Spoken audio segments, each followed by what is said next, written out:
Hey guys, how's it going? Welcome back to Cornwall and welcome to my log shed.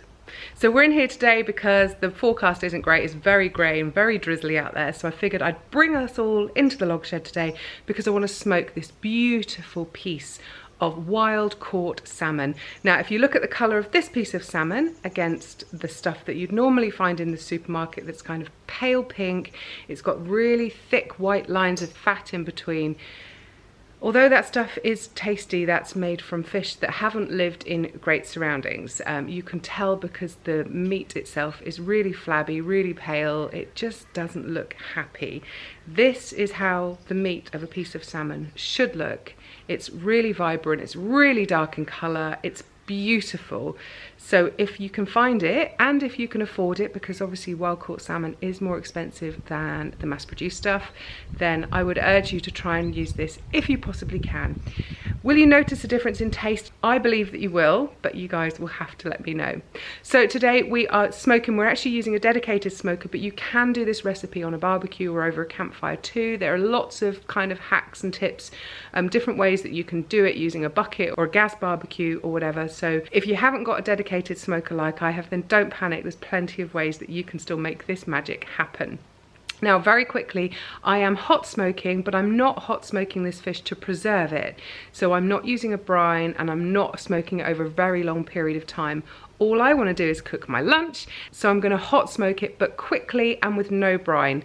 I just want the flavour of the fish and the flavour of the smoke. Now, because I'm in an English log shed, it would kind of be a bit ridiculous for me to be using imported hickory or pecan or mesquite. I think that's how you say it. Those are all trees that are grown in the US or overseas, and they're imported into the UK. I have wood.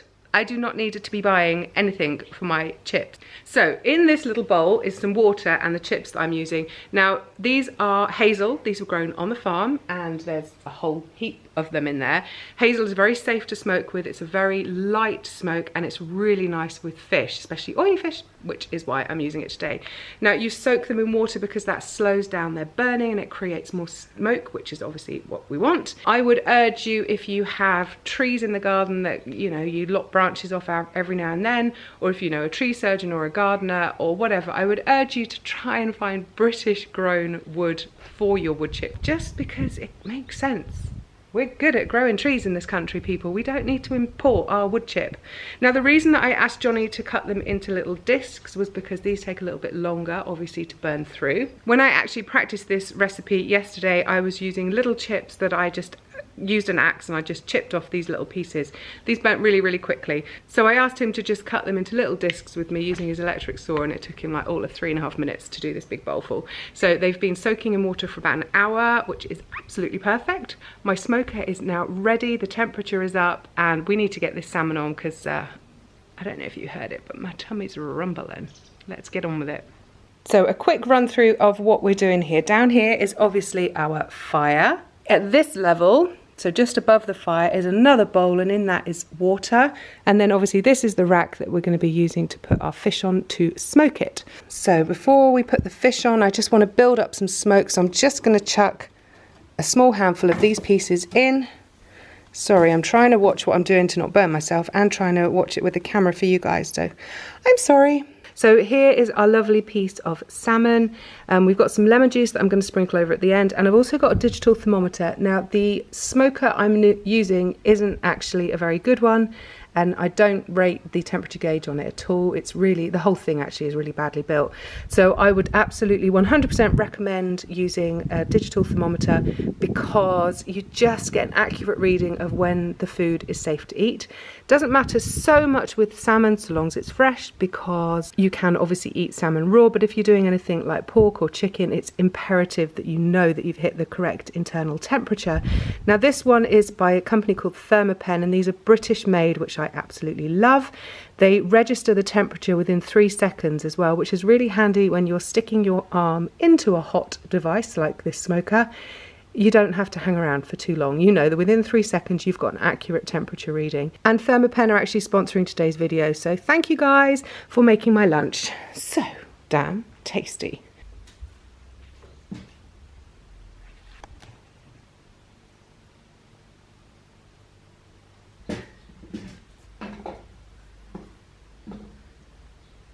Okay, 10 minutes is now up, so I'm just going to take the lid off and show you quickly. This is the white stuff that comes out of salmon as you cook it. Now, I think it's called albumin, and I think that's how you say it, but please don't quote me on it. It doesn't look very nice. It's absolutely harmless, obviously. It's part of the fish. It's completely edible. And I think it's the same stuff that you get in eggs, actually. But again, don't quote me on that. Oh, sorry, I'm steaming you up. What I like to do partway through cooking time is just pat it off with some kitchen paper, and it just lets it look more pretty and kind of even in its smoke when you've finished. But you don't need to do that. You can absolutely leave it on. It's perfectly fine and safe to eat.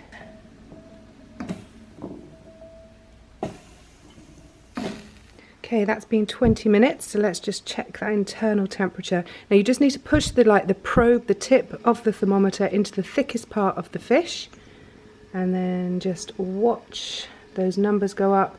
So 52.9, 53. Yeah, we're not ready yet. Lid back on, and I'll give it another 10 minutes.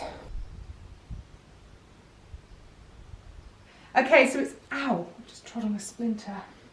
So we're just going to check on the salmon now, and I'm pretty sure we're close to done. Angie, this is my friend Angie. Come and take a peep at that. Angie's actually vegan, so she's actually going to have her eyes closed right now. What do you reckon? Come on, that's got to look good to you, right? So now I'm just going to stick the probe of the thermometer in, and look at that. We're looking to be above 60 degrees. Now, I don't mind if I've gone a little bit over, because salmon is an oily fish, and because we've got that pan of water, I know that meat's not going to have dried out. So 63.3, nailed it, people. We're good. Okay, let's just lift this little beauty out. Oh, guys, if you could just smell that. Wow, that looks so yummy. Perfect. Okay, let's try it. The moment of truth. Oh my gosh, that looks amazing. Oh wow. Angie, I wish you weren't vegan. Maybe this will turn her.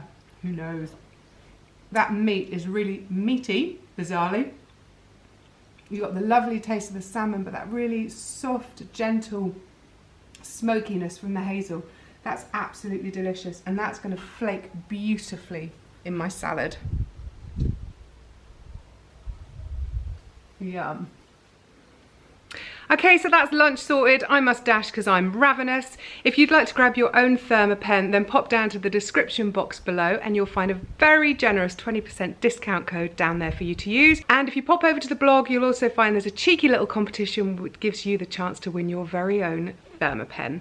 Thanks again to Thermopen for sponsoring this video. Thanks to you guys for hanging around and watching it. Please let me know if you give this recipe a go. Here's wishing you a fabulous week and an awesome weekend ahead. Please let me know what you're up to if you're off out and about in your vans, and I'll catch up with you all on the other side. Until then, happy camping.